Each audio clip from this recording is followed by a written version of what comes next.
Termiz davlat pedagogika institutida bugungi kunda 12 mingdan ortiq talaba tahsil olmoqda. Ta'lim olayotgan yoshlar uchun munosib sharoit yaratish, ayniqsa ularni turar joy bilan ta'minlash masalasiga alohida e'tibor qaratilmoqda. Shu maqsadda institutda yangi talabalar turar joyi barpo etilib, foydalanishga topshirildi. 2026-2027 o'quv yilida talabalarni turar joy bilan ta'minlash jarayonini samarali tashkil etish maqsadida maxsus shtablar ham tashkil etilgan. Ayni vaqtda talabalar yotoqxonalariga joylashish uchun arizalar davlat xizmatlari markazlari yoki may.gov.uz portali orqali qabul qilinmoqda.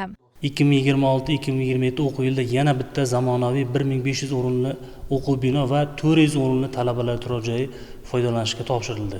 O'quv yilida institutimizda talabalarni talabalar turar joyiga joylashtirish, bundan tashqari ijara xonadonlarga joylashtirish bo'yicha 1-avgustdan 10-sentyabrga qadar dolzarb 40 kunlik tadbirni tashkil qilganmiz va infokioska tashkil qilinib, volontyor yoshlarimiz, xodimlarimiz o'tirib onlayn va offlayn tarzda ish tashkil qilyapti. Hamma narsa raqamlashgan, jumladan talabalar turar joyi, ijara xonadoniga turish masalalari ham hammasi platforma orqali, o'sha billing tizimi orqali uydan turgan holda ariza beradi, tizimda o'zi arizani ko'rib chiqadi va talabaga 4 ustuvorlik bo'yicha talabalar turar joyiga yo'llanmani taqdim etadi.